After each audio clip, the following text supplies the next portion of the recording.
cimentaciones, que es una aplicación de la geotecnia también.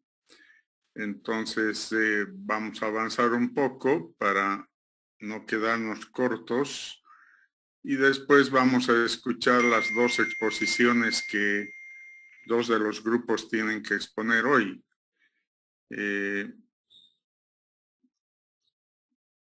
Así vamos a aprovechar este tiempo para ir acabando con las exposiciones, que lo tenemos que hacer en esta semana, y ya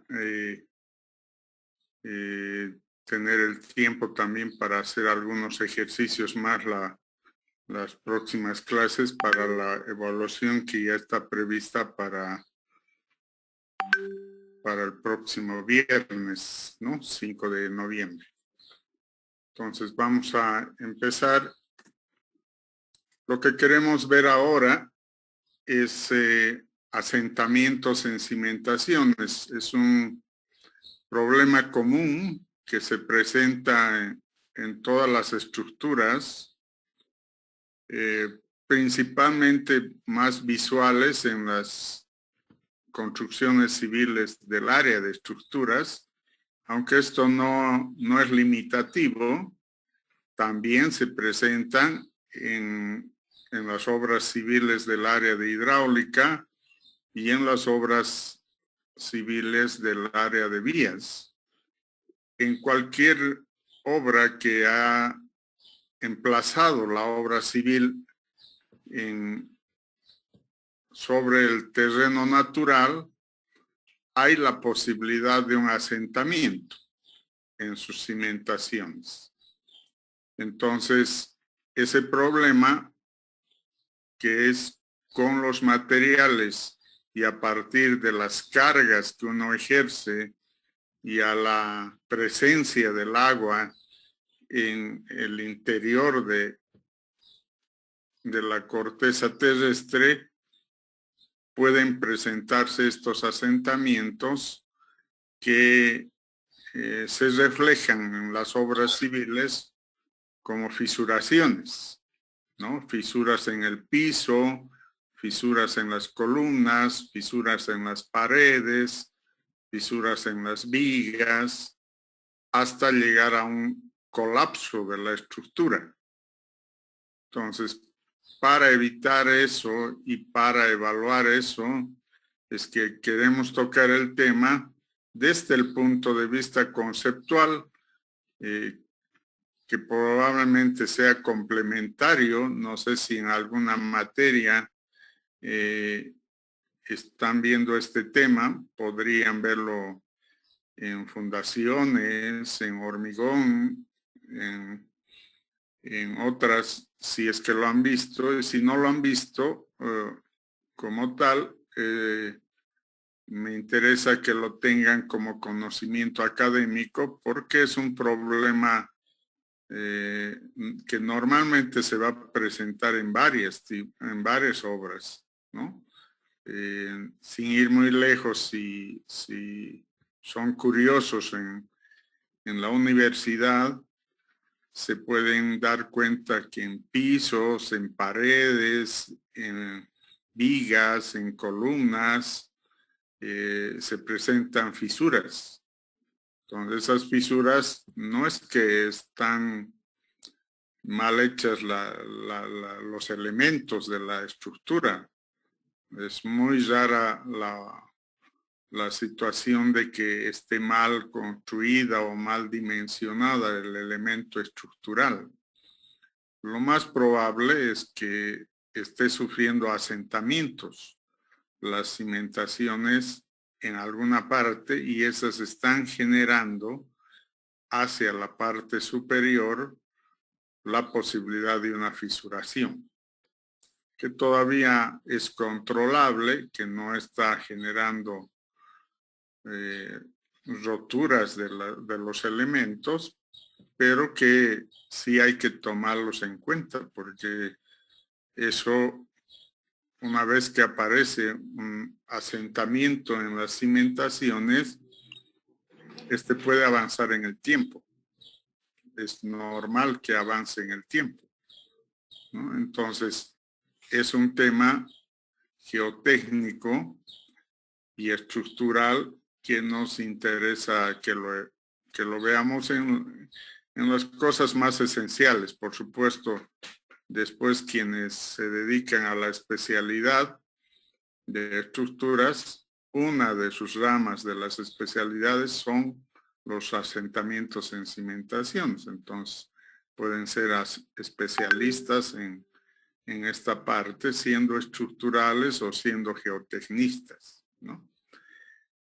Bueno, bajo esos conceptos vamos a empezar con una definición muy simple y que nos haga entender de qué es este tema. Una cimentación puede fallar por falla de corte del suelo soportado. Sin embargo, antes de la ocurrencia de la falla del corte, es posible que una cimentación se someta a un asentamiento lo suficientemente grande para causar daño a una estructura. El asentamiento puede ser de dos tipos: el asentamiento por consolidación y el asentamiento elástico.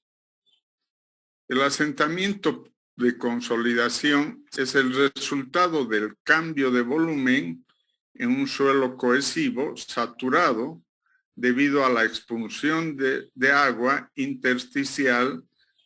El asentamiento de consolidación es dependiente del tiempo. O sea, va a ocurrir a través del tiempo.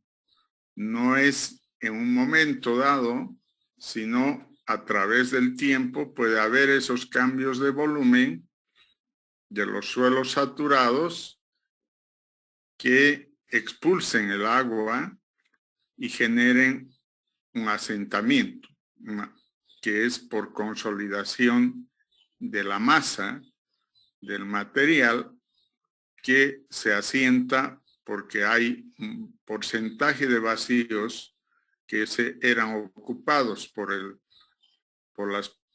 agua, que quedan como huecos, y ante la carga que se ejerza, va a haber un asentamiento por consolidación. Esa es una posibilidad. La segunda posibilidad es el asentamiento elástico.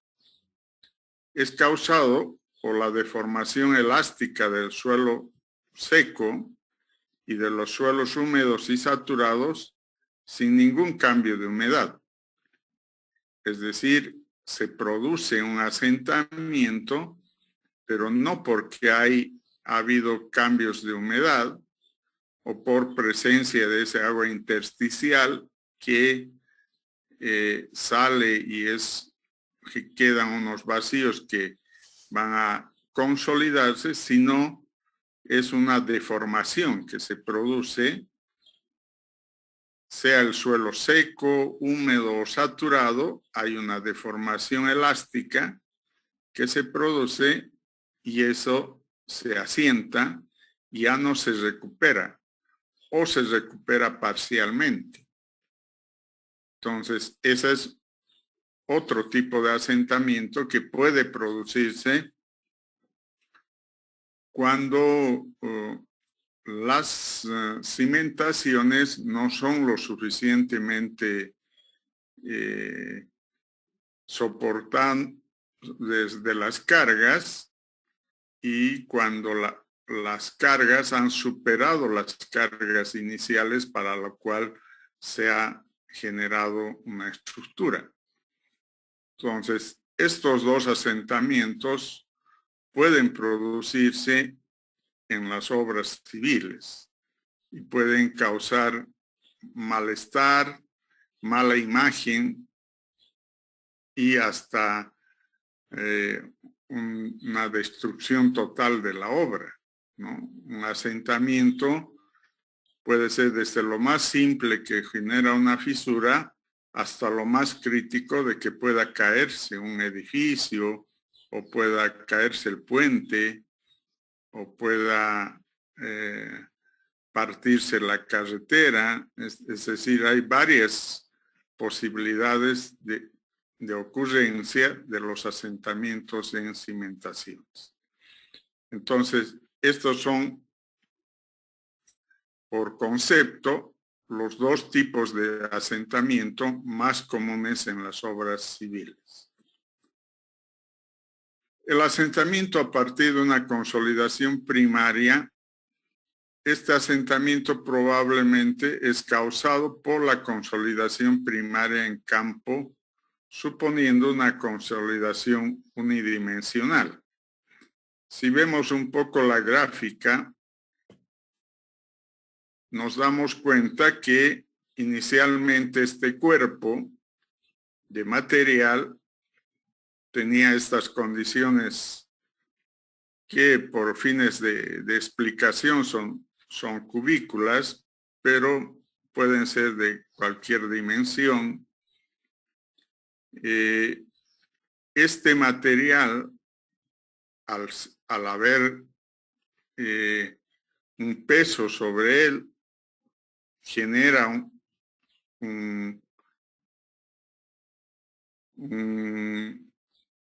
y haber desaparecido el agua que estaba en este suelo, se produce un vacío, y ese vacío genera un asentamiento. Un asentamiento que es producido en función o referencia de una altura de este cuerpo volumétrico que tenía un volumen inicial, que tenía una altura inicial, pero que después de generarse ese retiro del agua y se produce un asentamiento que es medido por esta ecuación, que tiene que ver con la altura total o la diferencia de vacíos y por los vacíos iniciales que tenía este cuerpo. Entonces, conocido los vacíos iniciales, conocido la diferencia de vacíos entre lo inicial y lo final y la altura inicial, podemos calcular ese asentamiento causado por la consolidación primaria, por su propio peso, ¿no? Esta es una posibilidad inicial. Para arcillas normalmente consolidadas, tenemos la siguiente relación. A partir de lo primero que hayamos visto,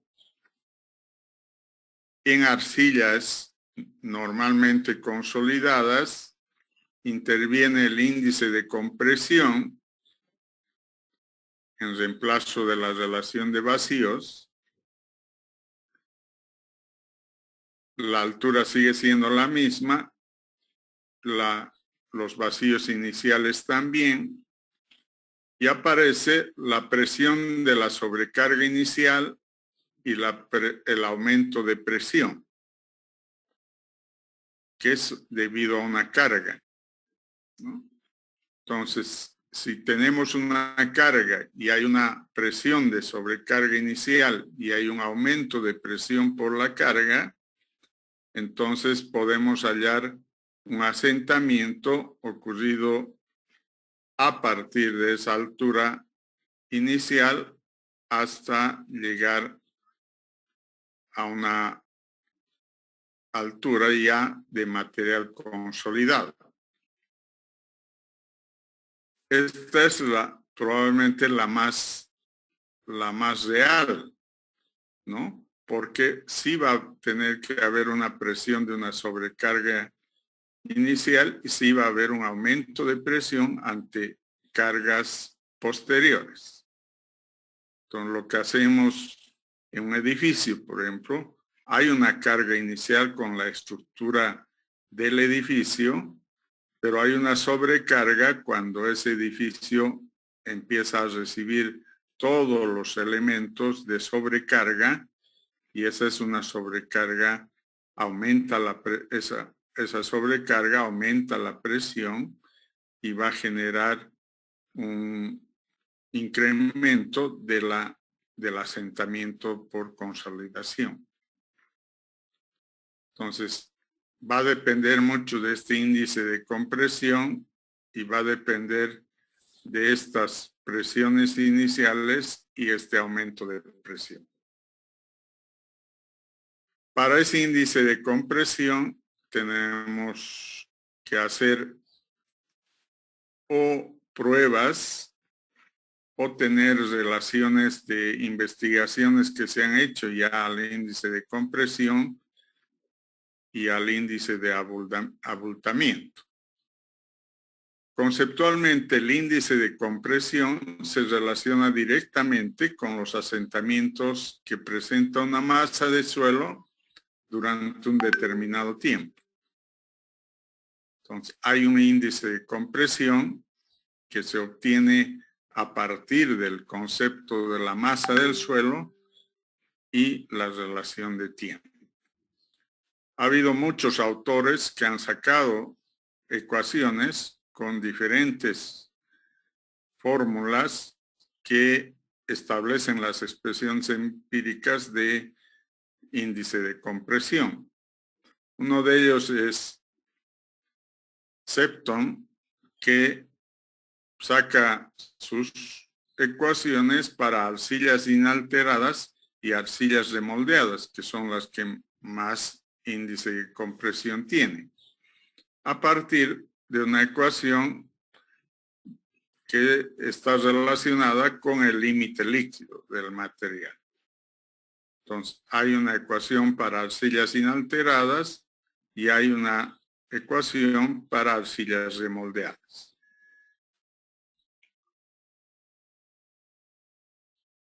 Ante estas ecuaciones, Septon obtiene los índices de compresión. No es el único, y hay muchas ecuaciones con diferentes valores que lo vamos a ver en una siguiente tabla. Algunas correlaciones para el índice de compresión dada en los Estados Unidos son estas.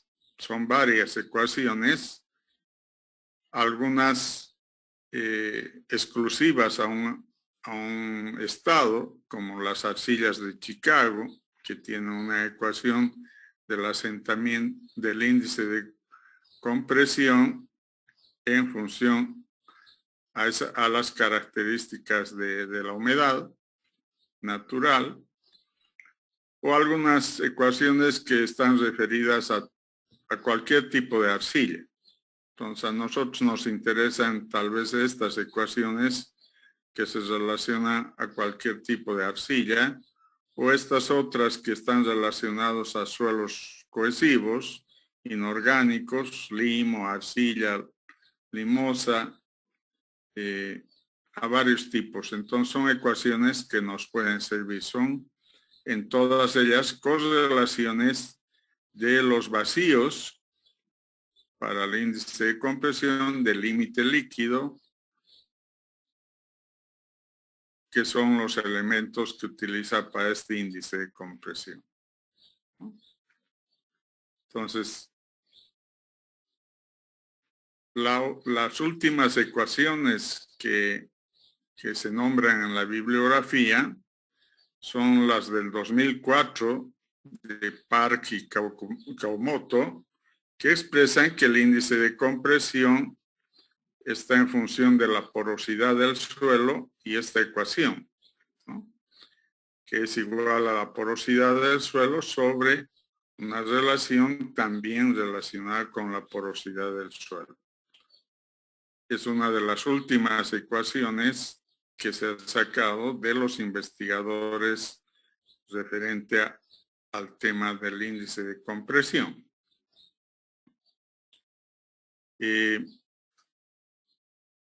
no tenemos nosotros investigaciones propias que hayamos hecho una investigación que haya llegado a una ecuación para utilizarla.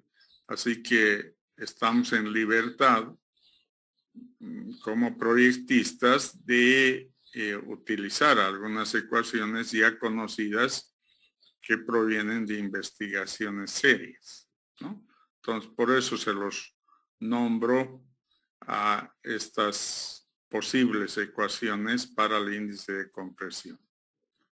Y en el caso del índice de abultamiento, se considera la presión vertical necesaria para mantener el volumen es sensiblemente menor en magnitud que el índice de compresión y generalmente es determinado en laboratorio.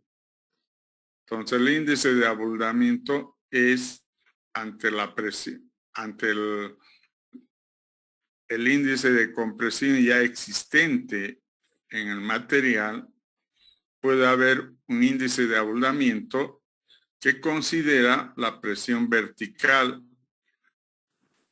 para mantener su volumen. Esas condiciones no son comunes y si se presentan en varios casos, no es significativo. Entonces, aquí hay algunas planteadas en los Estados Unidos como valores de relación del índice de compresión e índice de abultamiento,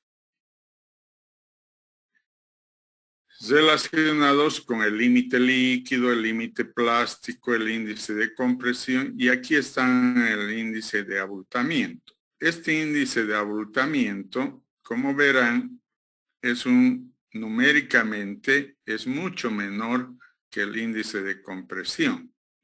Entonces, el abultamiento se va a presentar salvo las presiones verticales sean demasiadas para mantener el volumen inicial. Entonces, pueden darse en estructuras altamente cargadas que nos puedan dar y puede ser que la incidencia de la plasticidad del material sí sea influyente en el índice de abultamiento. Aquí hay una relación entre el índice de compresión e índice de abultamiento que también se lo usa en algunas ecuaciones. Entonces, estas obviamente son referidas a arcillas de los Estados Unidos. No son nuestras arcillas, o sea, habría que, para usar estos valores, tendríamos que estar relacionando más o menos entre el límite líquido y el límite plástico que sí vamos a tener de nuestro material, y en el más cercano a ese podríamos considerar la posibilidad del uso de estos índices, ¿no? O si no, hacer los ensayos de los materiales para determinar esos índices de abultamiento. Hasta ahí vamos a avanzar hoy de este tema de asentamientos. Todavía vamos a hablar de esto las siguientes dos clases. Y ahora vamos a dar parte a que las exposiciones se lleven a cabo.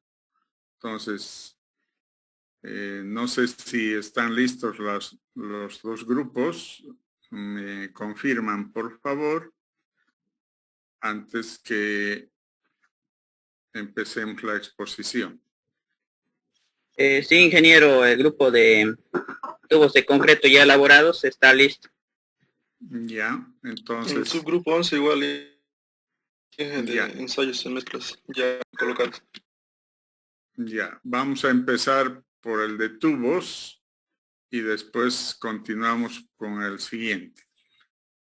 Entre exposición y exposición sí van a estar las preguntas Y esta vez, como ya tengo pocas exposiciones, voy a citar a los alumnos que no han hecho preguntas en las anteriores exposiciones para que hagan las preguntas. Así que, sin dejar de lado que cualquiera puede preguntar también, vamos a obligar a aquellos que no tienen preguntas por parte de la nota de evaluación continua. ¿Ya? Entonces vamos a entrar a la exposición, le vamos a dejar al grupo que tiene que dar sobre los tubos, los ensayos en los tubos.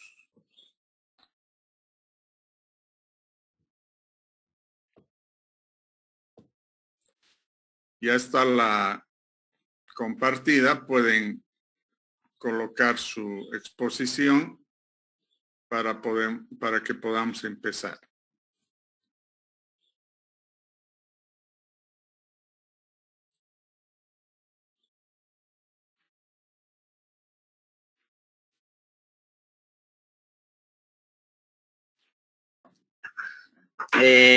Bueno, buen día ingeniero, buen día compañeros.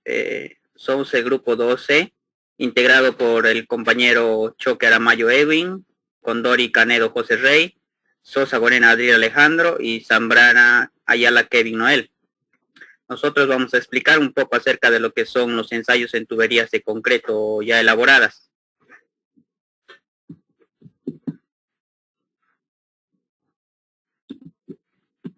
Aplicación. Los tubos de concreto prefabricados son usados en diferentes tipos de construcciones. Los que más se pueden ver en el medio son los sistemas de alcantarillado, tanto sanitario como pluvial, como podemos observar ahí en la imagen. También se utiliza en las construcciones de pasos de quebradas, que los podemos observar a lo largo de las carreteras. Otro tipo de aplicación son los puentes, podrían ser tanto provisionales como puentes ya bien establecidos, donde también se utilizan los tubos de concreto ya elaborados, ¿no? Vamos a continuar. Tipos de ensayos. Las tuberías, como cualquier tipo de construcción, también son diseñados bajo solicitaciones de carga y requerimientos de calidad. Las tuberías tienen que ser diseñadas tales que las mismas puedan soportar cargas y presiones. Es por eso que los ensayos más usados son el ensayo de resistencia y los ensayos hidrostáticos, ¿no? Al ser los tubos conductos enterrados, estos siempre van a estar sometidos a esfuerzos.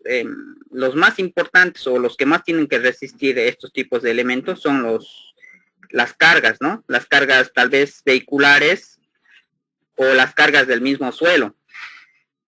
Y también, como son conductos que por el mismo circula un líquido, podría ser aguas residuales, aguas fluviales, estas también tienen que soportar en su máxima capacidad diferentes presiones. Y su diseño tiene que ser establecido tomando en cuenta estos dos parámetros o estos dos esfuerzos. A continuación, mi compañero va a explicar un poco acerca del ensayo de resistencia. Adelante, Kevin. Gracias, Adriel. Buen día, ingeniero, buen día, compañeros. Continuando con la exposición, vamos a explicar un ensayo de resistencia que sería la prueba de 3 aristas. El ensayo tradicionalmente utilizado para la evaluación estructural de los tubos se denomina prueba de 3 aristas o ensayo de compresión diametral, donde se analiza la respuesta hasta la ruptura con seguimiento del proceso de fisuración. En Argentina, el ensayo de tubos de hormigón se rige por la norma IRAN 11503, la cual no contempla la incorporación de fibras al material de hormigón. En esta norma se deberá evaluar las cargas de fisuración y las cargas de ruptura solo para tubos reforzados con barras de acero para hormigón armado. Siguiente, por favor. Ejecución en ensayos estructurales. Transcurridos los 30 días de su fabricación, los tubos se trasladan para su ensayo al laboratorio. Para la ejecución de los ensayos se confecciona una viga de apoyo con la separación exigida por la norma IRAN 11503. una viga de reparto en la parte superior para lograr carga uniforme distribuida y un soporte para flexímetro ubicado en el interior del tubo, como se muestra en la figura 1. Siguiente, por favor. El ensayo de compresión diametral se realizará mediante una máquina de ensayo capaz de aplicar la carga total de prueba, sin sacudidas ni impactos, con un error máximo de 3%. El tubo se colocará y se cargará en la máquina de ensayo a través de apoyos longitudinales y paralelos al eje del tubo, según se muestra en la figura 2. Los apoyos podrán ser continuos o discontinuos. En el caso de la carga, se aplicará de forma uniforme y centrada sobre la parte recta del exterior del tubo indicada en la figura 3. Cuando se empleen apoyos discontinuos, la longitud de carga no será inferior al 40% de la longitud interior del tubo. La carga se aplicará a través de un apoyo superior. El soporte inferior estará formado por un apoyo en forma de V o dos apoyos lineales con un ángulo interior R de 150, como vemos en la figura 2A y 2B. Y en el caso de tubos de base plana, podrá optarse por cualquiera de las dos formas siguientes. 1. Sobre dos bandas longitudinales separadas entre sus ejes por una distancia de 0.3 veces el diámetro nominal, como vemos en la figura 2C1, o bien sobre un plano rígido e intercalando entre dicho plano y la base del tubo una capa de material elástico de anchura por lo menos igual al de la base, como vemos en la figura 2C2. En el caso mostrado en la figura 2C2, la carga obtenida se minorará multiplicándola por el coeficiente de 0,95, siendo este producto el valor que se tomará como resultado del ensayo. Siguiente, por favor.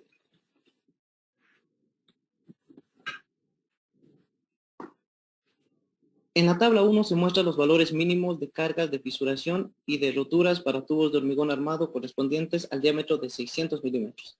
Como vemos, tenemos las cargas de fisuración que están en kilonewton sobre metro, como las cargas de rotura. Tenemos de clase 2, clase 3 y clase 5. Anchura máxima en las bandas de apoyo. La anchura máxima en las bandas de apoyo para apoyos lineales se ve reflejado en la tabla 1. Para apoyos en forma de V no existe límite. En todos los casos, el elastómero de los apoyos tendrá una dureza media de 50 más menos 5 IRHD con un espesor de 20 más menos 5 milímetros, como vemos en la tabla. Siguiente, por favor. El procedimiento del ensayo. La carga se aplicará de forma continua hasta alcanzar el valor del ensayo especificado o la rotura del tubo. Durante la aplicación de los primeros 2/3 de la carga de ensayo, esta se incrementará al menos 20 kN sobre metros por minuto, sin llegar a 100 kN sobre metro por minuto. Durante el último tercio de la carga, el incremento será 20 más menos 5 kN sobre metro por minuto. No se podrá efectuar ajustes en el control de la máquina de ensayo cuando el tubo comienza a deformar rápidamente por encontrarse próximo a la rotura. Si se dispone de manómetro con aguja de arrastre, la carga será máxima que indique esta, y si se dispone de la pantalla digital, el valor máximo alcanzado. Siguiente, por favor. Resultado. Para la obtención de la carga de fisuración, en este caso P, se medirá la mayor fisura que aparezca en la superficie del tubo, repitiéndose las medidas con intervalos de 1 a 2 minutos, manteniendo la carga en el valor de ensayo especificado para asegurar que ésta sea estabilizada. Se considera que la fisura se ha estabilizado cuando dos de estas medidas consecutivas son iguales. El resultado del ensayo se obtiene por división de la carga total aplicada entre la longitud interior del tubo. Ahí tenemos la fórmula que es F sub A es igual a P sobre L, donde F sub A es el resultado del ensayo en kilonewton sobre metro, la P es la carga aplicada en kilonewton y la L sería la longitud interna del tubo en metros. A continuación, mi compañero Edwin continuará con la exposición con otro ensayo de resistencia. Buenos días, ingeniero. A continuación vamos a dar un breve vamos a explicar sobre la resistencia en tuberías. Para los tubos simples se aplica la carga a la razón de 300 kilogramos por minuto. El ensayo concluye cuando el tubo presente grietas que atraviesan todo el espesor. La resistencia se mide dividiendo la carga entre la longitud neta del tubo. Vamos a explicar dos métodos que son poco utilizados, pero igual con estos métodos podemos determinar la resistencia en tuberías, que son el método de los 3 puntos y el método del colchón de arena. Siguiente. El método de los 3 puntos. Consiste en colocarle el tubo sobre 2 listones de madera de sección cuadrada de 2.5 por 2.5 centímetros, fijos sobre una viga de madera de 15 por 15 centímetros de sección, separada entre sí 2.5 centímetros por cada 30.5 centímetros de diámetro nominal del tubo. Este espacio se rellena de mortero de yeso y arena. El apoyo superior es un listón de madera de 15 por 15 centímetros colocados a lo largo del tubo y asentados sobre una capa de mortero, yeso o arena.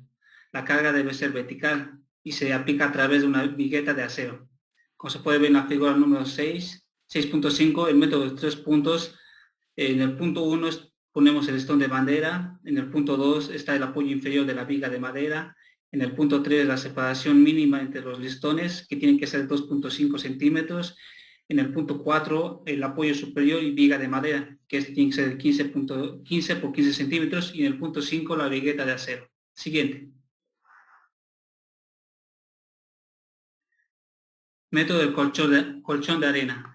Este ensayo consiste en apoyar el tubo en la parte superior e inferior, en dos camas de arena, de un espesor igual a la mitad del radio del mismo, que cubra un cuarto de su circunferencia. La arena debe ser limpia y contener por lo menos 5% de humedad, que esta debe pasar por la malla número 4. En la imagen, en la figura 6.6 podemos ver cómo se realiza el método de colchón de arena, que en el punto 1 podemos ver en donde se coloca la arena, en la parte inferior y superior de la máquina. En el punto 2 el plástico o tela de las fugas de arena. En el punto 3 la campana del tubo y en el punto 4 el cuerpo y del tubo. Y en el punto 5 la marca de la arena. Siguiente.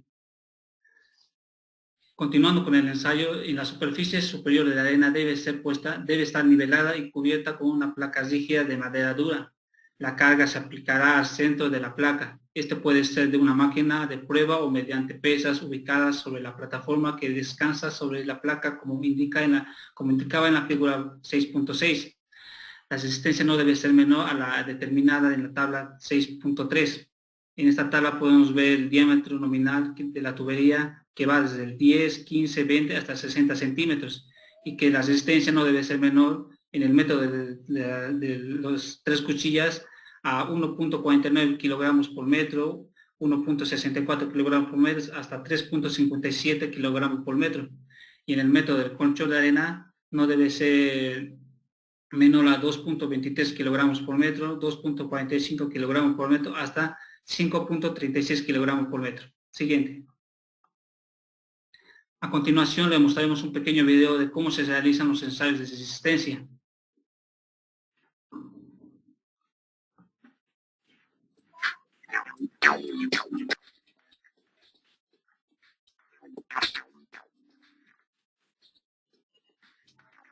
Podemos observar el elemento que va a ser la carga, ¿no?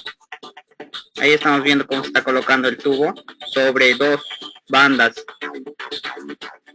2 listones. Los listones están en la parte inferior.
eso en cuanto a los ensayos de resistencia, ingeniero, podíamos observar que se cargaban los tubos y estos tenían que soportar cierta carga de acuerdo a la calidad del tubo, ¿no?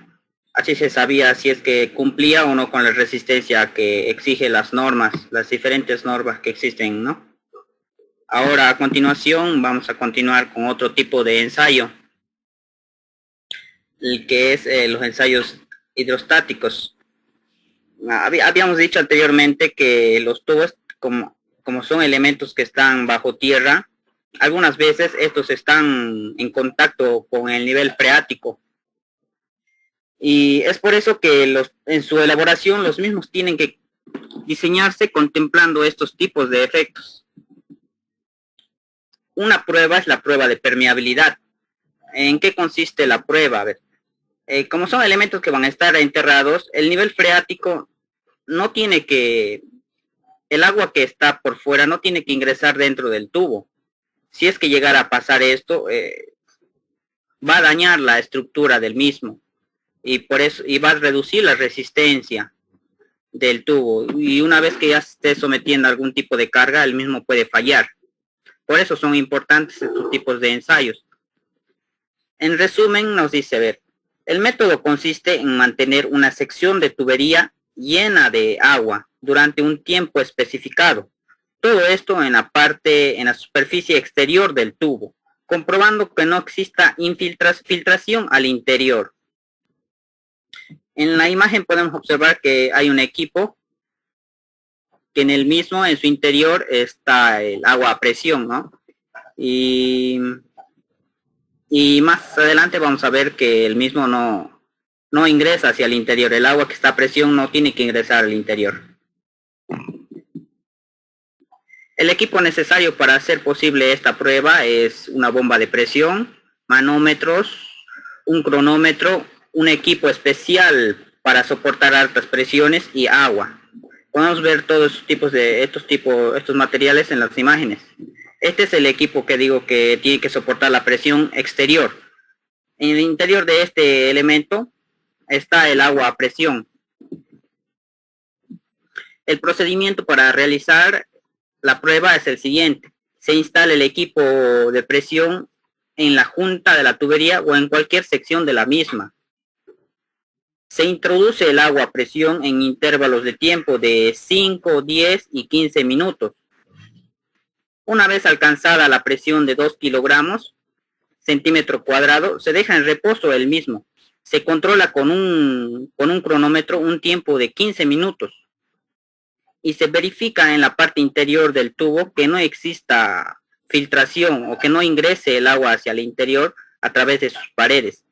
Si es que el agua llega a ingresar al interior, quiere decir que la prueba ha fallado. En caso de que no sea así, nos indica que la tubería o el tubo ha sido fabricado cumpliendo con los requerimientos que nos exige la norma, ¿no? Otra prueba es la prueba hidrostática. Es una prueba de presión. En el anterior caso veíamos que el agua no tenía que ingresar desde el exterior hacia el interior. Ahora esta prueba nos indica que el agua está sometido a presión en el interior de la tubería y no debe escurrir hacia el exterior.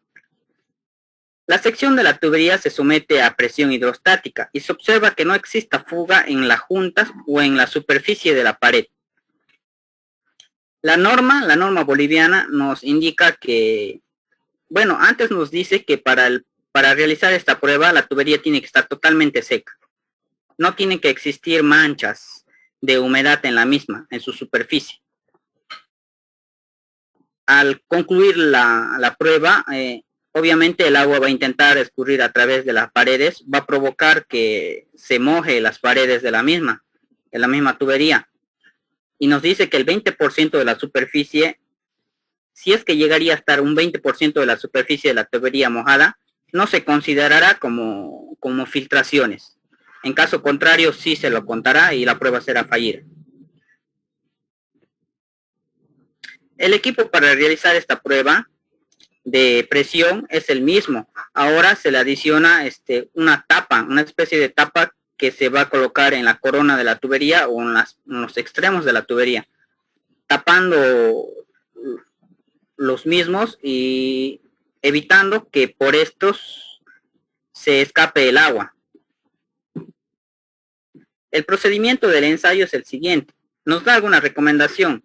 El equipo para realizar la prueba debe ser tal que la muestra bajo prueba pueda llenarse con agua hasta la exclusión de aire en el interior, sujeto a presión hidrostática requerida, que llegaría a ser 2 kilogramos centímetros cuadrados. Esa es la presión a la cual se tiene que llegar, sin que exista fuga por los extremos de la tubería que interfieran con la prueba.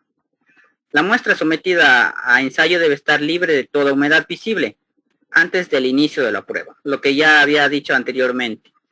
El procedimiento es el siguiente. Se debe colocar el equipo que tapará los extremos de la tubería, de tal manera que por el mismo no permita fugas a la hora del ensayo. Se debe conectar un manómetro estandarizado a la muestra y llenar el tubo con el agua a presión, verificando que el tubo esté lleno y libre de aire. Una vez que ya el tubo esté lleno, se va aumentando la presión, se va introduciendo agua a presión en diferentes intervalos. La primera prueba es de 0.35 kilogramos, 73 kilogramos en centímetros cuadrados durante 5 minutos. Si es que la tubería logra a los 5 minutos aguantar esa presión y se verifica que no exista ninguna fuga, se incrementa la presión de agua en 70 kilogramos centímetros cuadrados. Y esta vez se realiza un control de 10 minutos. Si 10 minutos se verifica que no ha existido un desnivel de presión, una reducción de presión a causa de filtraciones, quiere decir que está soportando aún. Y se le vuelve a incrementar la presión un 1.5 kilogramos centímetro cuadrado durante 15 minutos. Y nuevamente se vuelve a verificar que no existan filtraciones a través de sus paredes o de las tapas. En el caso de que la tubería haya soportado en total los 2 kilogramos centímetros cuadrados durante 15 minutos, que llegaría a ser el total, se considera que la prueba ha sido superada. En caso contrario, se tiene que volver a realizar la prueba. A continuación vamos a ver lo que es un video de cómo se realizan estos dos tipos de ensayos, tanto el ensayo de permeabilidad como el ensayo de presión.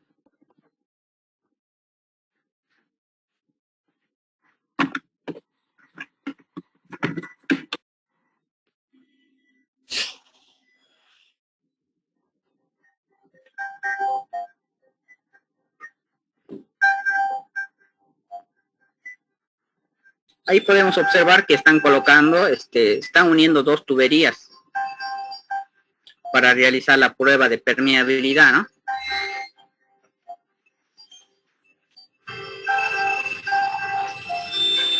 Esta prueba también se la utiliza en tuberías más pequeñas. Al ser tuberías grandes, se está utilizando maquinaria especial.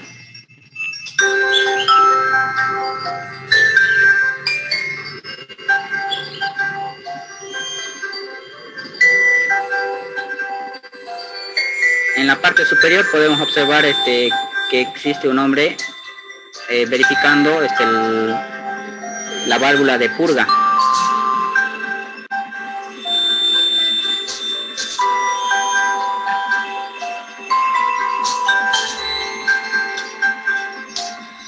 Vemos cómo se ha introducido el agua y ya está a presión.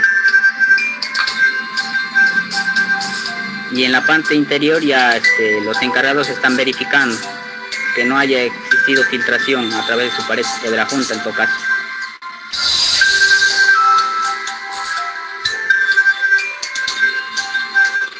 Al haber superado la prueba de permeabilidad, se va a proceder a realizar la prueba de presión hidrostática.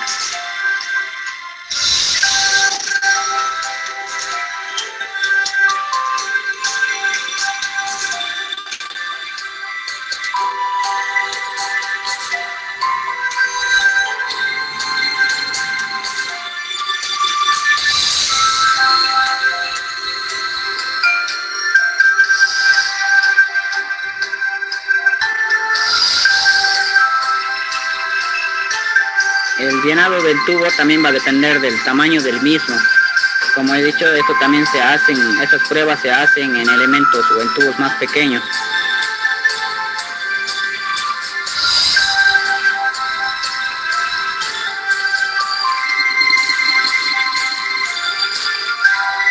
Ahí vemos que ya ha alcanzado la presión o la tubería ya está llena, ya ha alcanzado, y ahora se realiza el control del tiempo y se verifica que no exista fugas a través de sus paredes.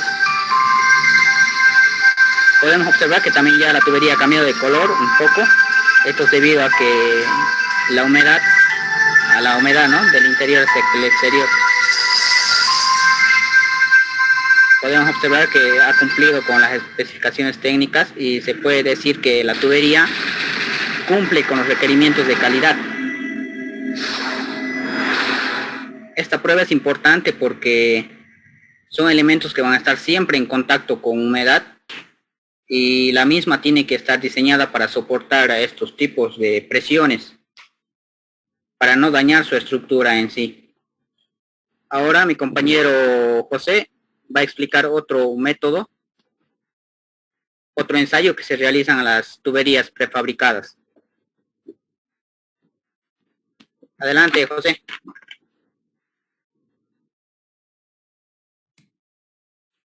¿Podrías pasar a las diapositivas, por favor? Estás en la presentación.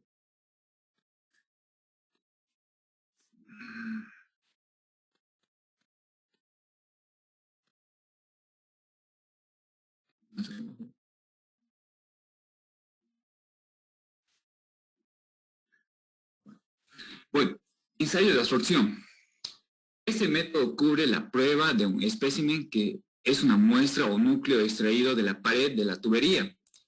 El espécimen de la prueba es sometido primero a un proceso de secamiento, luego a inmersión para determinar la absorción del agua del espécimen cuando se lo prueba por medio del procedimiento que vamos a describir ahorita. Se presentan dos procedimientos alternativos para conducir las pruebas. El método A es la prueba estándar, que requiere de 3 a 6 días para completarse. Y el método B es considerado como una prueba acelerada, ya que requiere solamente alrededor de día y medio para completarse. Se recomienda el método A para aquellas tuberías que no cumplen el límite mínimo de la prueba hidroestática. Siguiente, por favor.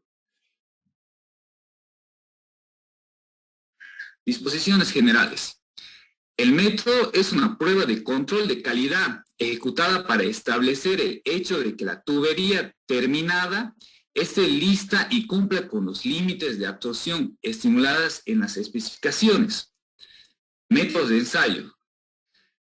Tenemos dos métodos, el método A y el método B. El método A nos indica que los especímenes para la prueba de absorción por este método deben estar de acuerdo con los requerimientos de las especificaciones de las tuberías aplicable y deben usarse para el procedimiento de absorción, que requiere 5 horas para ebullición y un periodo de enfriamiento con agua natural de 14 a 24 horas. Y el método B nos indica que los especímenes para la prueba de absorción por este método debe consistir en 3 trozos de muestras respectivamente tomadas de 2 extremos y del área central de la teja que anteriormente hemos extraído de la tubería. Siguiente, por favor. Procedimiento por ebullición en prueba de absorción. Después de haber sacado los especímenes, pasamos a un secado en un horno que tiene que tener una temperatura de 105 a 115 grados centígrados. Aquí podemos observar cómo hemos sacado nuestras muestras, tanto de los extremos como de la parte central. El método A. Sacado los especímenes hasta que 2 pesadas sucesivas a intervalos mínimos de 6 horas muestran un incremento de pérdida máxima de 0.10% de la última pesada del espécimen, secado al horno. Sacar los espécimenes cuyo espesor de pared es de 38 milímetros o menor durante un mínimo de 24 horas y secar los especímenes con espesor de pared de mayores a 38 milímetros durante un mínimo de 72 horas. Usar las últimas 6 horas del tiempo de secado mínimo para determinar si la muestra ha alcanzado o no la propiedad de la masa seca. Y el método B, secar los especímenes durante un tiempo mínimo de 24 horas. Pesados los especímenes secos, pasar los especímenes secados al horno. Inmediatamente después de su remoción de ellos desde el horno, en el cual la temperatura de secado es de 105 a 115 grados centígrados. Sí, por favor. Inmersión y ebullición. Dentro de 24 horas, colocar cuidadosamente los especímenes secados que han sido pesados en un recipiente adecuado que contenga agua limpia a temperatura de 10 a 24 grados centígrados. Podemos utilizar agua destilada, agua de lluvia o agua de la llave, que sea conocida, que no produzca ningún efecto de los resultados de la prueba. Calentar el agua por un minuto, por mínimo de 1 hora y máximo de 2 horas. No aplicar vapor a presión al agua. Para cortar el periodo de pre-ebullición hasta que haya sido completado 1 hora de calentamiento por medio de gas o electricidad. Continuar la ebullición durante 5 horas. Al final del periodo de las 5 horas de ebullición, apagar el fuego y dejar que el espécimen se enfríe en el agua a temperatura ambiente por pérdida natural de calor durante un mínimo de 14 y máximo de 24 horas. Pesado de especímenes húmedos. Retirar el agua de los especímenes enfriados con agua, colocarlo sobre un estanque de drenaje abierto y dejar drenar durante 1 minuto. Remover el agua superficial restante secando rápidamente el espécimen con un paño o papel absorbente seco. Pesan los especímenes inmediatamente después de secado. Siguiente, por favor. Cálculos. El método A. Tomar el incremento en masa del espécimen hervido sobre su masa seca como la absorción de los especímenes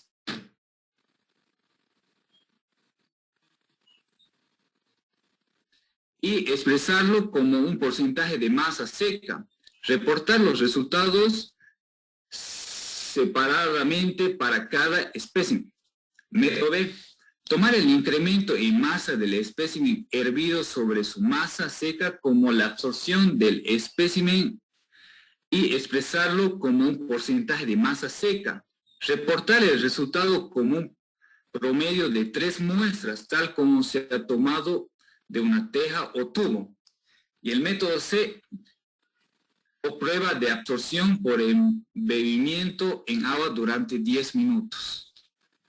Bueno, Inge, eso fue nuestra investigación de los ensayos en tuberías de hormigón ya fabricados. Espero que les haya gustado.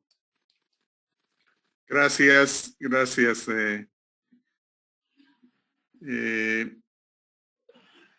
Antes de pasar a las preguntas de todo el curso, pregunto a los de la exposición y a los del curso también, si alguna de estas pruebas han hecho en la universidad y si alguna de estas pruebas las han visto en alguna fábrica de nuestra ciudad.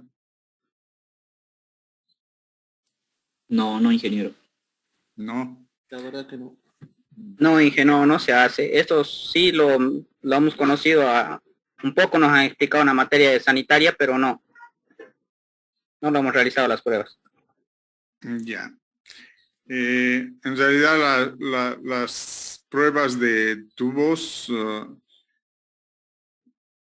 en varias de las obras civiles, o sea, en realidad en todas deberían hacerse, en agua potable, en alcantarillado, en pluvial, y en carreteras, en las alcantarillas, deberían hacerse.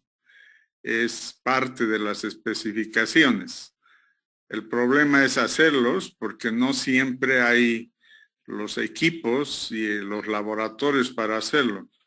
Acá en Tarija, diámetros grandes no hay para hacerlo, hay que hacerlo en Santa Cruz, los diámetros grandes arriba del metro, hay que hacerlos los ensayos en Santa Cruz.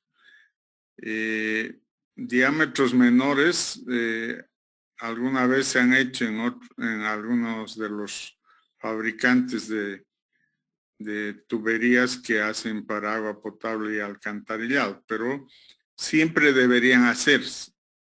El de resistencia por saber si resisten los tubos, y el hidrostático porque necesitamos si los tubos van a funcionar con el tema de la corriente de agua interna. Entonces, inclusive en algunos proyectos de tema pluvial, para aceptar el supervisor la obra, tiene que hacer la prueba hidrostática, si no, no se acepta la obra. Se han hecho muy pocas veces. Sí he visto cuando se ha hecho el asfaltado de la ciudad del año 92, se ha puesto varios tramos nuevos de alcantarillado sanitario, de pluvial, y sí ahí se ha hecho las pruebas hidrostáticas acá en Tarija, ¿no? Después la verdad que no veo tal vez soy poco curioso yo, pero deberían hacerse, ¿no? Porque son pruebas que nos garantizan la utilización de los tubos. Bueno, voy a dejar a todo el curso ahora para que haga sus preguntas respectivas. Está abierto el micrófono para todo el curso. Ingeniero, Adelante, Rafael. Una consulta. Cuando las tuberías se someten a la prueba hidrostática, decía que no debe existir fuga ni del interior al exterior o viceversa, del exterior al interior. En caso de que llegaría a tener alguna fuga la tubería, ¿hay algún tipo de cura? Por ejemplo, sellar con algún plastificante la punta o se desecha la prueba. A ver, se puede hacer las dos cosas, ¿no? Obviamente, si es un proyecto nuevo y donde hay la especificación establecida, ese tubo es rechazado.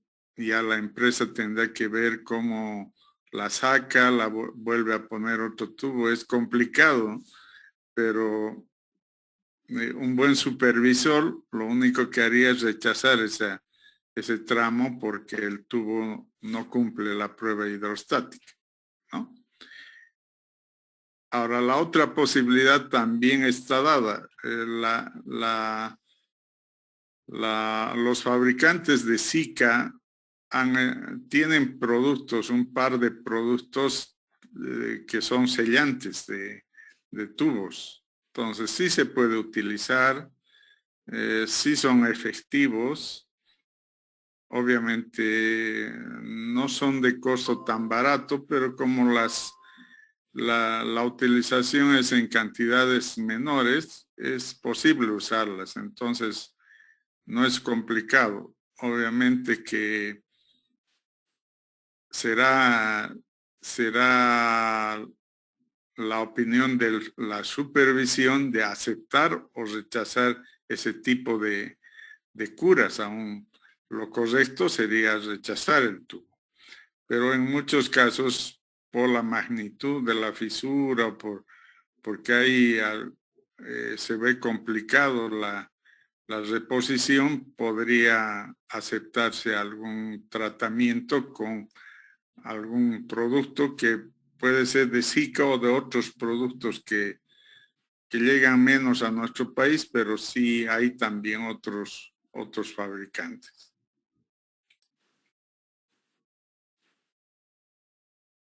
ingeniero, ¿me escucha? Sí. Sí, adelante, Richard Nina, ¿no? Quería hacer una consulta, ingeniero, o pregunta al grupo el que expuso. ¿Cuál es el desempeño que realiza el ensayo por compresión diametral? Y si se presentaría esfuerzos de tensión en ese ensayo, ¿qué ensayo se realizaría? Inge, ¿puedo responder? Adelante, adelante. Bueno, es ampliamente conocido que el concreto exhibe su mayor desempeño cuando soporta esfuerzos de compresión, pero es débil cuando es sometido a esfuerzos de tensión. Desempeño a realizar sería netamente a compresión. Existen diversas metodologías para evaluar la resistencia a tensión del concreto de forma directa, tensión pura o indirecta, que es estimación aproximada. Y respecto a la pregunta de que si se presentaría esfuerzos de tensión en ensayo, ¿qué ensayo se realizaría? Se realizaría el ensayo de tensión por compresión diametral. Se realiza este ensayo para medir de forma indirecta la resistencia de carga sometido a esfuerzos de tensión. Bueno, es muy raro que haya ese tipo de ensayos, pero sí puede existir. Por eso, generalmente, si resiste el tubo a compresión, las pruebas a tensión sí también las va a resistir. O sea, no ha habido mayores problemas en las obras por ese tipo de esfuerzos. Inge, una pregunta. Sí. Adelante, Rocío. Ya que estamos hablando acerca de las pruebas hidrostáticas, ¿cuál sería la diferencia entre una prueba hidráulica y una prueba hidrostática? ¿Puede contestar alguno de los alumnos del grupo? No, se dice prueba hidráulica por el uso del agua, ¿no? Y prueba hidrostática porque el agua no va a estar circulando dentro del tubo, va a estar en reposo, pero a presión. Por eso se lo dice o se lo denomina prueba hidrostática, compañero. Ya, para complementar, Rocío, sí está basado en el uso del agua, pero la prueba hidráulica en algunos casos se ha utilizado también para control de las tuberías. Obviamente que necesitamos presión y la presión se consigue a tubo lleno, digamos, ¿no? No a medio tubo ni a cuarto tubo. Entonces habría que hacer trabajar a presión al tubo, de tubo lleno, para poder influir con solo hidráulico. Entonces la mayoría de las pruebas hidrostáticas son a presión y eso es lo que se mide y se asegura que ante los esfuerzos de presión que hay va a resistir el tubo. Entonces, normalmente en las especificaciones no está la prueba hidráulica, aunque en algunos proyectos seguramente se hacen y se aceptan. Lo que está establecido en las especificaciones es la prueba hidrostática. Gracias, Inge. Inge. Adelante. De los ensayos mencionados por mis compañeros, ¿cuál es el más utilizado y de qué depende si utiliza tal método? Y, si me podría dar algunas ventajas y desventajas de ese método. A ver, en el caso de la resistencia, ese es el método normal, que solo que no hay más métodos, o sea, tiene que ser a 3 puntos, ese es el método de resistencia en tubos. El problema es tener la prensa adecuada para cualquier diámetro de tubo, ¿no? Acá en Tarija, por eso, no hay una prensa grande que podamos utilizar para esos tubos de más de un metro de diámetro. Entonces, llevamos a Santa Cruz para que ahí los hagan el ensayo de las 3 aristas, ¿no? no hay más otro ensayo que ese, que está casi en todos los países de Sudamérica. Ese es el ensayo normalizado y ese es el que más se usa.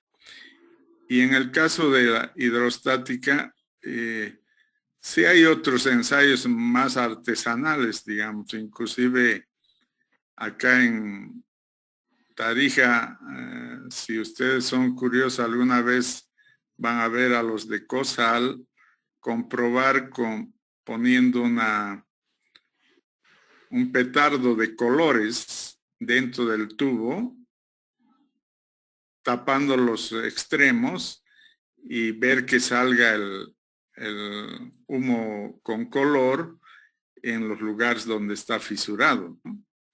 Entonces, la intención es la misma, o sea, la intención es determinar si el tubo está fisurado o no tiene fisuras. Para eso es la prueba de hidrostática, ¿no?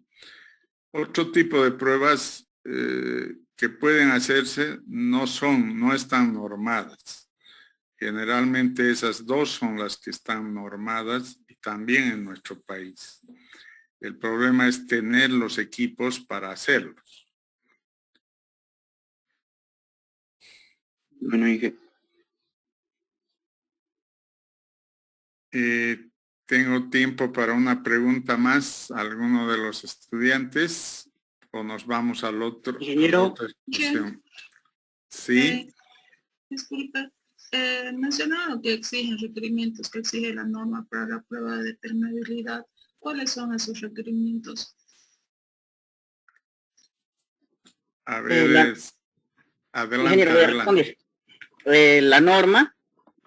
La norma boliviana 688 está basada en la norma americana, la ACTM, y la misma establece que las tuberías que están sometidas a la presión hidrostática mínimamente tienen que soportar una presión de 2 kilogramos centímetro cuadrado durante 15 minutos, sin que toda la superficie de la superficie exterior no se vea mojada, ¿no? Humedecida en un 20% de su superficie.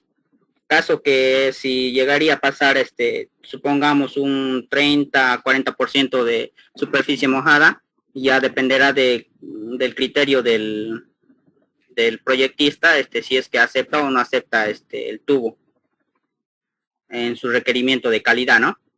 Pero en caso de que sí resista la presión que es de 2 kilogramos, quiere decir que cumple con las características técnicas y de calidad. Eso sería, compañera. Bueno, gracias. Bueno, vamos a pasar entonces a la última exposición del otro grupo.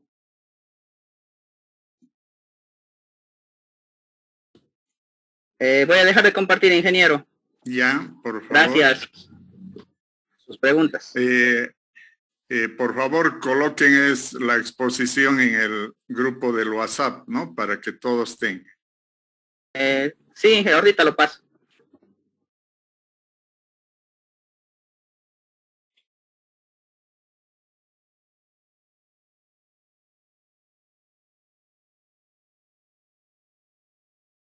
Pueden empezar.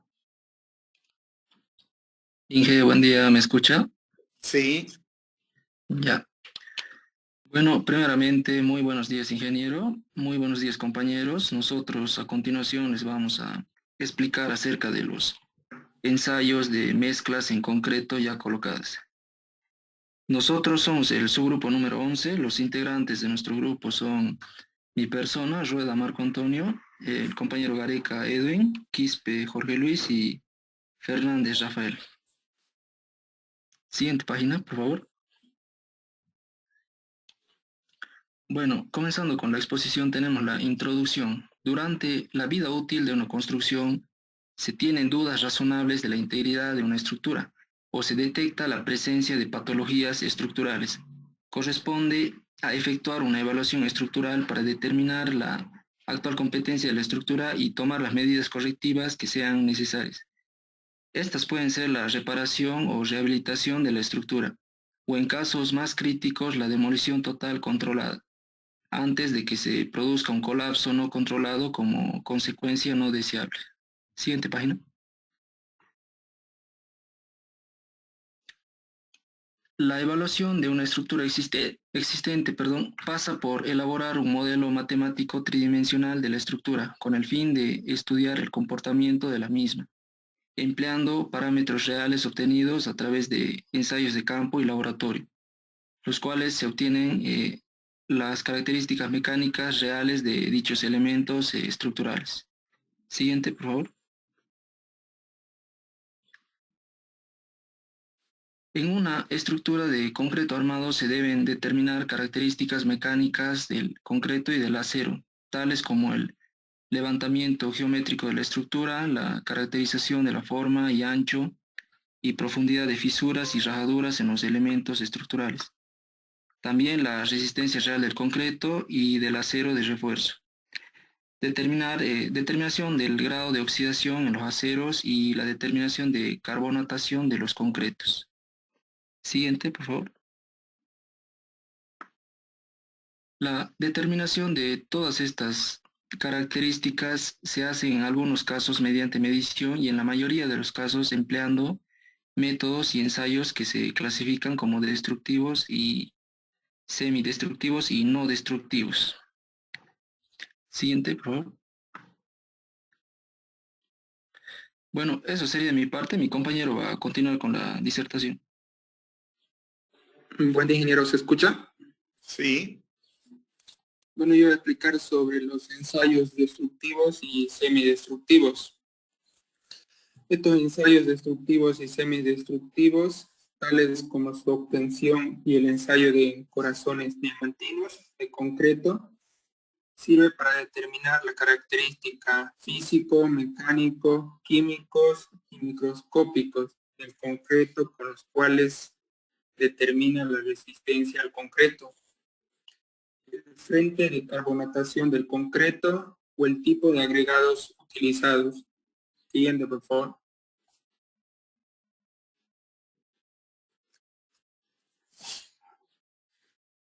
Ahora, en este tipo de ensayos es cuando se debe usar fibras de carbono para reforzar una estructura. En estos casos se necesita tener una resistencia a la tensión del sustrato del orden de 14 kilogramos por centímetro cuadrado y un concreto con la resistencia a la compresión de 140 kilogramos por centímetro cuadrado.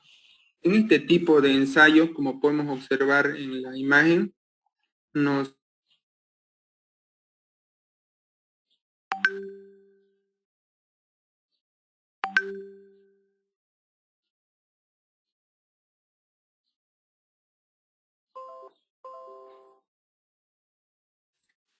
¿Pasó algo con su micrófono?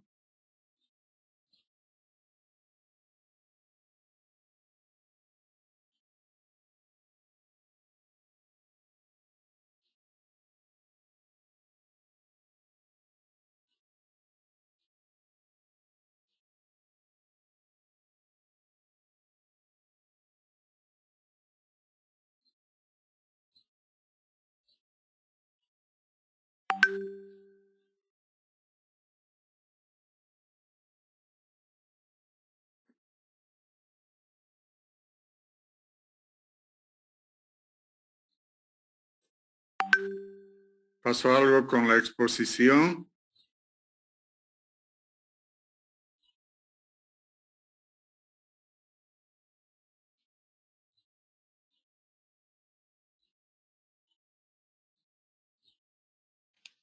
Y creo que el compañero tiene problemas con el micrófono.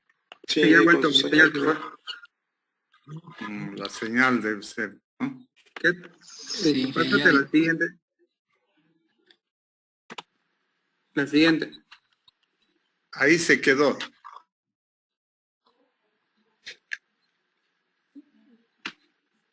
Ya. Ahora para este tipo de ensayo se utilizan métodos electroquímicos.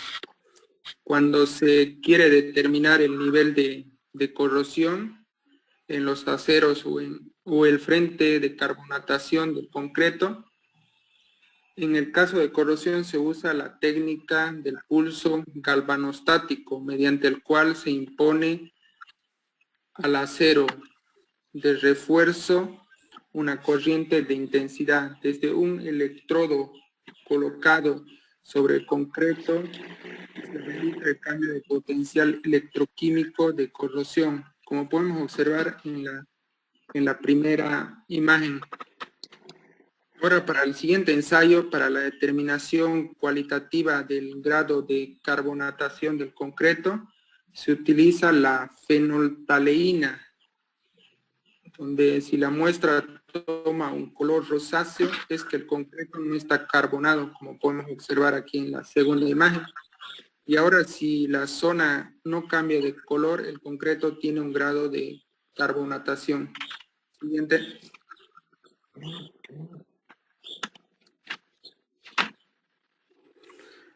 Para la extracción de núcleos, en este ensayo permite la evaluación de la resistencia del concreto a partir de especímenes representativos obtenidos por la extracción. Esta evaluación se realiza cuando se desea conocer la resistencia a la compresión del concreto de una estructura existente. La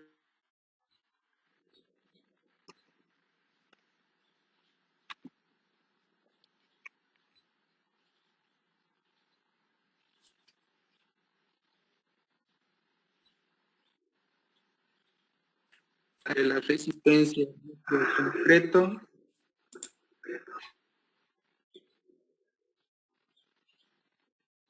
y la resistencia de los especímenes curados van de una extracción de núcleo de concreto. Mi compañero va a seguir explicando.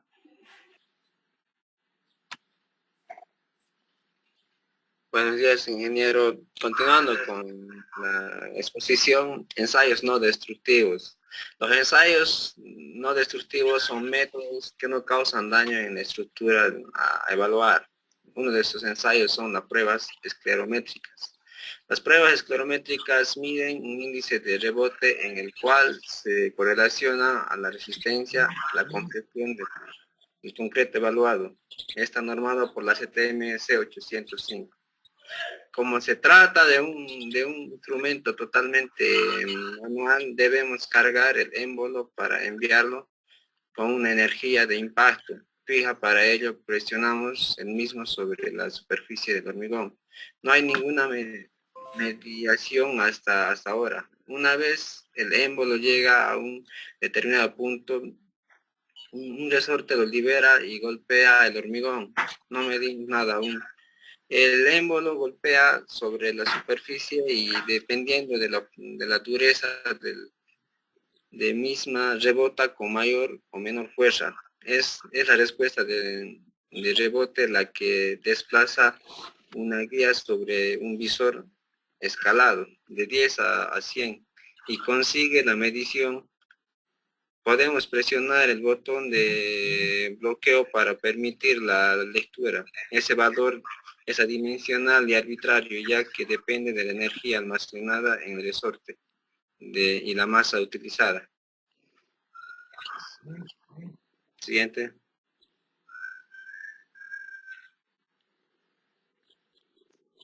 Entre las ventajas que tiene este ensayo son un ensayo no destructivo, lo que permite realizar un gran número de determinaciones sin alterar la resistencia estética y funcionalidad de la estructura.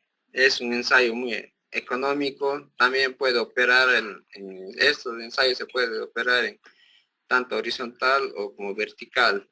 También permite ensayar muchos elementos en un corto espacio de tiempo con escasos medios auxiliares. En las desventajas que tiene este ensayo son el resultado obtenido depende de demasiados factores, los cuales veremos a continuación. Otra desventaja es se necesita una superficie perfectamente lisa para realizar el ensayo, por lo que no es útil en elementos no encofrados.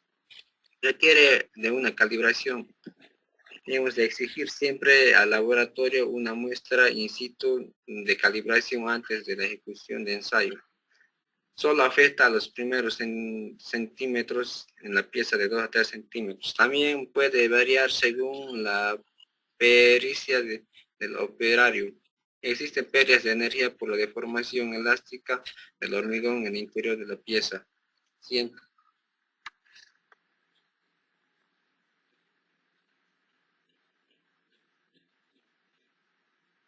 Entre los factores que influencian este ensayo son el tipo de cemento. La finura de molido del cemento puede ocasionar variaciones en torno al 10% en el resultado de los ensayos. Si bien se considera un factor de baja influencia, sin embargo, en determinados tipos de cementos como el supersulfato, escoria sulfato de calcio y cal, o cementos de alumina, las desviaciones pueden oscilar entre el 50 y el 100% respectivamente. Otro de los factores también es la humedad. Los estudios indican que en un hormigón húmedo reduce su dureza superficial y puede provocar una subestimación de la resistencia hasta un 20%. También es la edad. Hasta los 90 días de edad no existe influencia. A partir de ese tiempo pueden obtenerse valores sobreestimados, por lo que se aconseja aplicar coeficientes de reducción. También el tipo de superficie. Este método no es adecuado para superficies abiertas, fratazadas u hormigonadas contra el terreno o elementos irregulares. Solo las superficies bien encofradas son fiables de ensayar. La masa del elemento ensayado. El elemento ensayar debe contar con una masa suficiente para que no se produzca vibraciones o movimientos que desvirtúen la medición. El área de ensayo debe ser de aproximadamente 300 por 300 milímetros. Se requiere además de que el elemento cuente con un espesor mínimo de 10 centímetros y se encuentre fijado en una estructural o en un sistema específico de laboratorio que no permita su desplazamiento. Siguiente.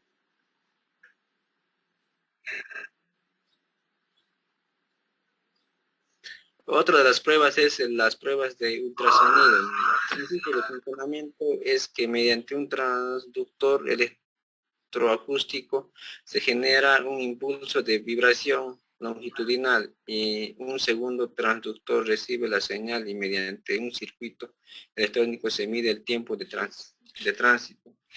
Esta metodología consiste en ondas que viajan a través del concreto. La transmisión es realizada por medio de dispositivos llamados transductores. Estos se encargan de transferir la energía y convertirla en un valor numérico de velocidad de onda dentro de la masa de concreto, expresada en metros sobre segundo. Como resultado del ensayo se obtiene una velocidad del pulso, la cual luego se correlaciona para determinar un valor de resistencia del concreto. El valor obtenido indica el nivel de compactación de la masa de concreto y de ahí los valores típicos de la literatura en cuanto a los indicadores de resultado. Según las velocidades de las ondas que se permite, son para las ondas mayores a 4.570 metros sobre segundo de concreto. Es excelente. Entre 3.650 y 4.570 metros sobre segundo, el concreto es buena. Y de 3.500 a 3.650 metros sobre segundo, la calidad del concreto es regular o dudoso. De 2.130 a 3.050 metros sobre segundo el concreto es pobre y para velocidades menores a 2.130 metros sobre segundo el concreto es muy pobre.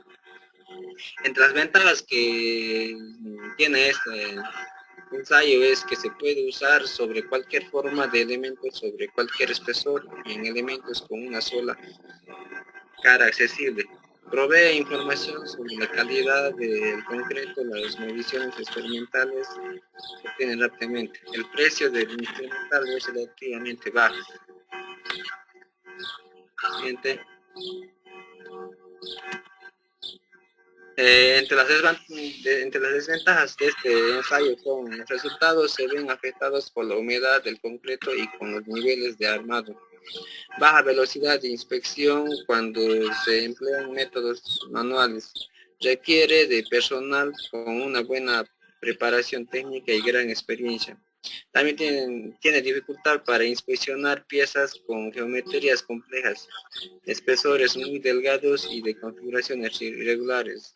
También tiene dificultades para detectar o evaluar discontinuidades cercanas a las superficies sobre el que se introduce el ultrasonido. Siguiente.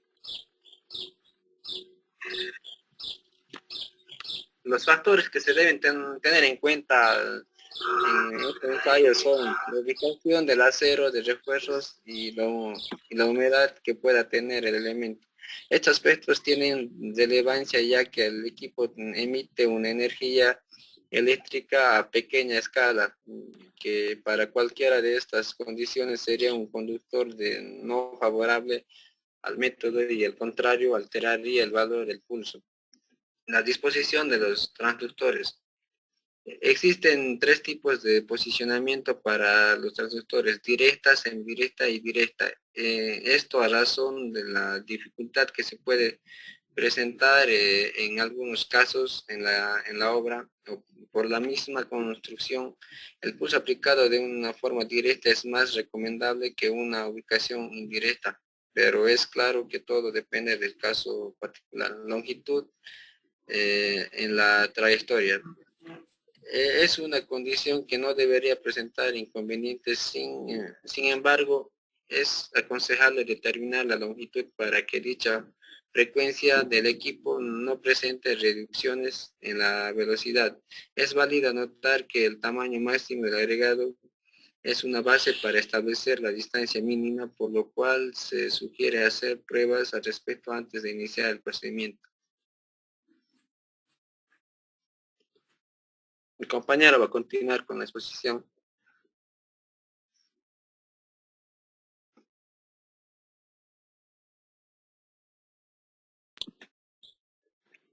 ¿Me escucha?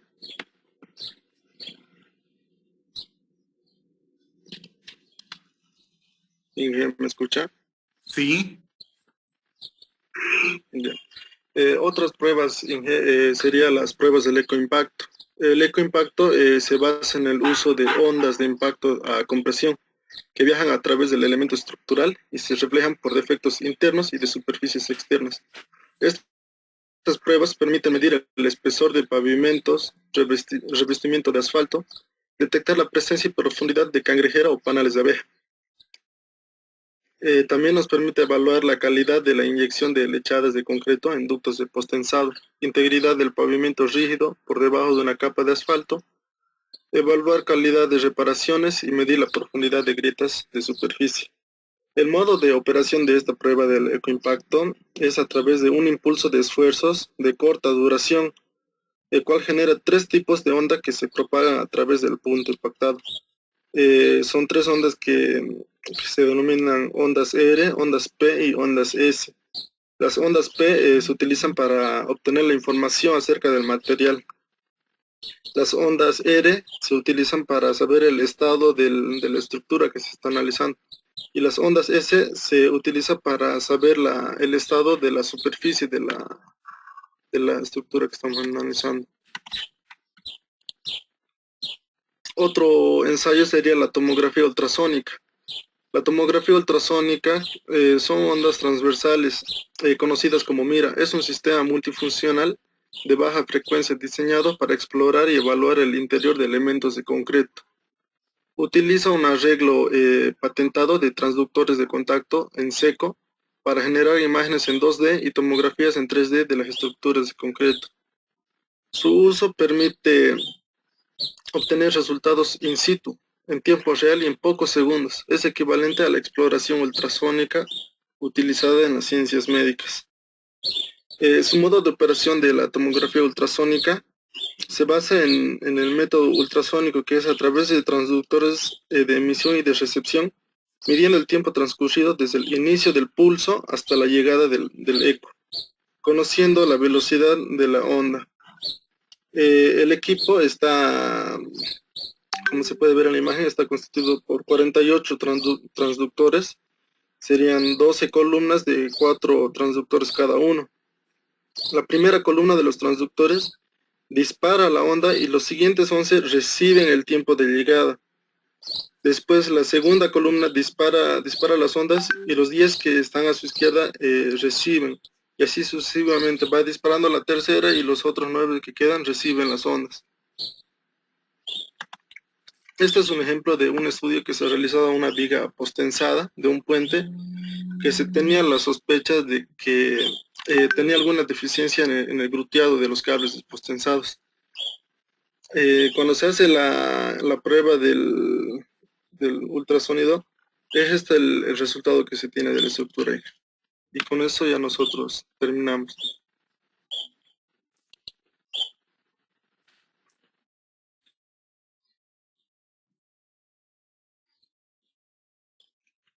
Bueno, eso es todo, ¿no? Sí, con eso terminamos. Ya. Vamos a ceder al micrófono a los que quieren hacer preguntas del curso. Adelante.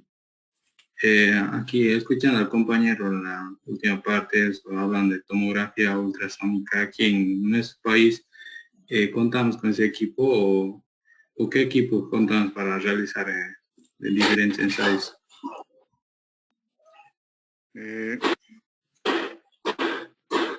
Sí contamos con tomógrafos en un par de proyectos grandes que se han hecho, uno por una empresa española y otro por una empresa brasilera.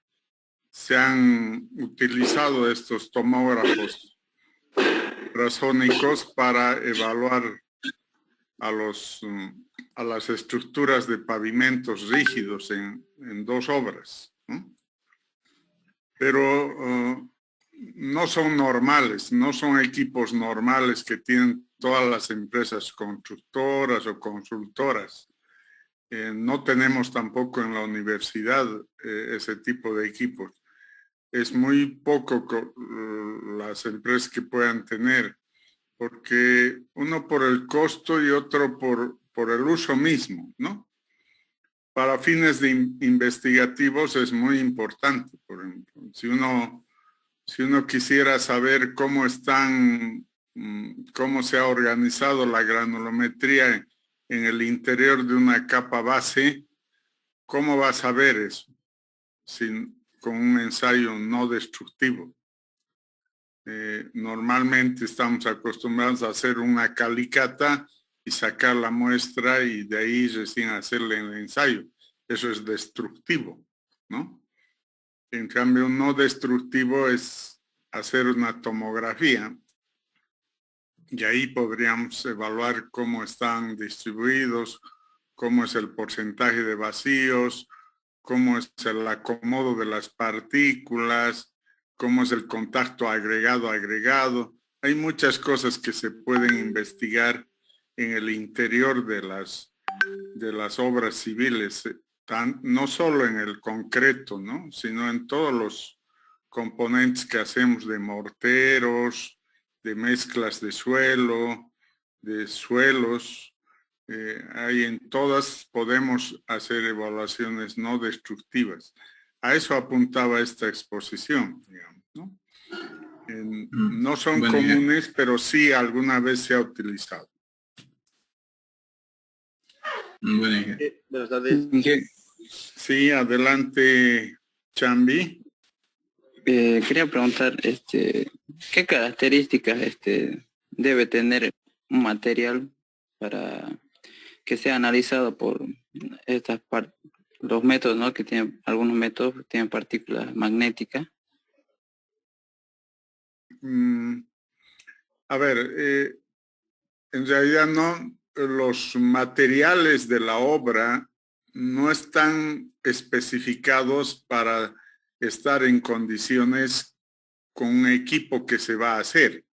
O sea, no es en ese sentido, no hay una especificación. pero en algunos casos, algunos equipos con ondas electromagnéticas, por ejemplo, podrían no utilizarse en estructuras con acero, por ejemplo, porque podría distorsionarse las ondas electromagnéticas, ¿no? Entonces, puede haber equipos que no se van a poder utilizar, pero no es que vamos a cambiar las especificaciones de las estructuras de la obra civil, ¿no? Sino tendremos que buscar un equipo adecuado para hacer ese tipo de obras. Por eso los fabricantes de estos equipos no destructivos son varios en Europa, en Estados Unidos y en otros países, pero muy particularizados a algo, digamos, no son equipos generales que se puedan utilizar en cualquier obra, en cualquier material, van a tener siempre sus restricciones, ¿no? Entonces, no hay una normativa general que le pueda dar esto deben ser los tipos de materiales o esto debe ser el tipo de equipo, porque cada día que pasa van saliendo nuevos equipos y la mayoría ya tienden a no destruir la obra, ¿no? Por eso me interesaba que haya esta exposición. No son estos todos los equipos los que han expuesto, pero hay muchísimos más, pero por lo menos nos da idea que sí hay varios equipos que nos pueden dar resultados de las condiciones de los elementos de la obra sin destruir la misma. Ese era el interés de esta exposición. Inge, buenos días. Adelante, Josué. Ya, Inge, tengo una pregunta sobre los ensayos de que se destruyen ciertos elementos. ¿Estos no vienen a ser peligrosos para algunos elementos estructurales? No, ninguno de los que en forma peligrosa, la palabra peligrosa sería que lo destruya o que afecte a la estructura. Eso no va a ocurrir, no ocurre, por lo menos hasta donde he podido leer en la bibliografía, no hay equipos que perjudiquen. Sí hay equipos que puedan distorsionar la información. Eso sí hay equipos. Entonces, pero no van a destruir el concreto, no van a destruir el mortero, no van a destruirlo al material, no. O sea, porque no se utilizan tampoco algunos elementos que podrían destructivos, digamos. No utilizan. Los equipos generalmente son sensores que están omitiendo la longitud de la onda, una imagen radioactiva, o no radioactiva, pero una imagen que se está haciendo al material, pero no destructivo. Bueno, gracias, Inge. Inge, una consulta. Adelante. Inge, en nuestro medio, ¿cuáles son los tipos de ensayos no destructivos más utilizados?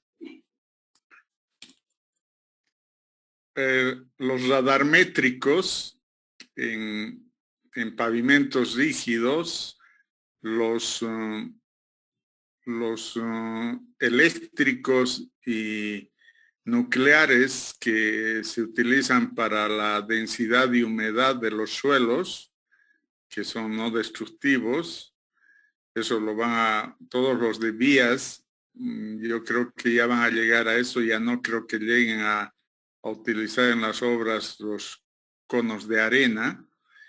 Ahora la mayoría de los proyectos grandes de carreteras se hacen con densímetros nucleares o densímetros eléctricos para ver el grado de compactación y la humedad.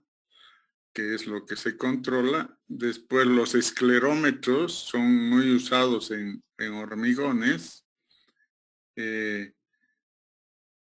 Y en cuestión de flexiones se utiliza la viga Benkelman, que es no destructiva, el deflectómetro de impacto, que es no destructivo. Esas son las que más se usan, ¿no? Adelante.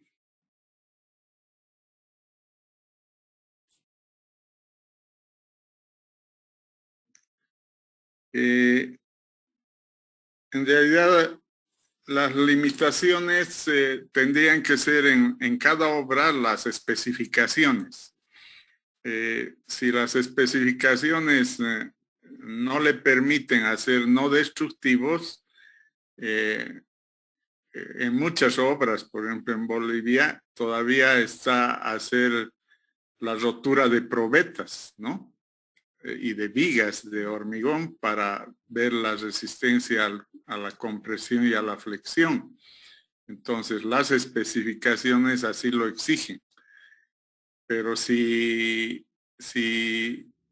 permitirían las especificaciones de las obras alguna disponibilidad de hacer con un esclerómetro la resistencia a compresión, o sea, no podría limitarse, digamos, porque esa sería una cosa que está especificada. Eso generalmente, o sea, lo limitante a su pregunta sería la especificación de la obra.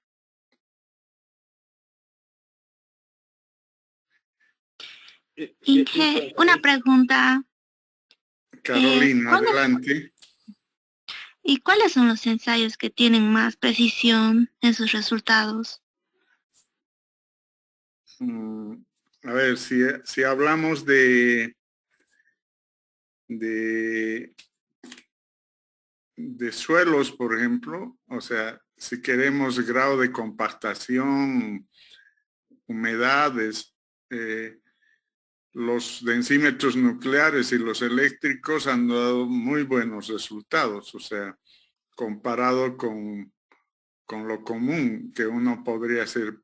Para un suelo, para dar la humedad, usted tendría que sacar la muestra, pesar la humedad, meterla al horno, esperar 12 horas, pesar seco y sacar la relación para saber el porcentaje de humedad. Ese tiempo, las obras ahora no lo tienen. Necesitamos ya saber si está dentro de la humedad óptima o no. Entonces, utilizamos un densímetro nuclear o un densímetro eléctrico y en un minuto ya lo tenemos el resultado. Entonces, el esclerómetro es utilizado, pero no especificado. Está utilizado cuando hay problemas y se nota que queremos conocer la resistencia a compresión y entonces hacemos esclerometría. O la obtención si vemos que un pavimento se ha deformado, el pavimento, y queremos saber si es problema de la capa de rodadura o de las capas inferiores, entonces hacemos deflectometría. También es muy utilizado. Después los ensayos con láser para ver deformaciones superficiales y también están siendo utilizados con frecuencia en Sudamérica y en nuestro país también. Y a otros equipos de tomografía, por ejemplo, computarizada, que tienen que tener más sensores internos, no hay mucho, o sea, no hay prácticamente en Bolivia. Alguna vez se ha traído para alguna obra, pero no es común, ¿no? Entonces, los comunes son los que le he hablado. Sí, buenas tardes. Adelante, Freddy. Dije una consultita, en función de los equipos que hacen la detección de la posición del fierro, en base al tema de las columnas, como pilares fundamentales de soporte de una estructura, esos mismos equipos también nos ayudan a poder determinar si es que el fierro sufre un deterioro o al mismo tiempo una falencia de resistencia a través de un periodo largo. No, no va a poder hacer. Son otros equipos que tendría que utilizar para saber eso. Ah, ok, ya. Muchas gracias.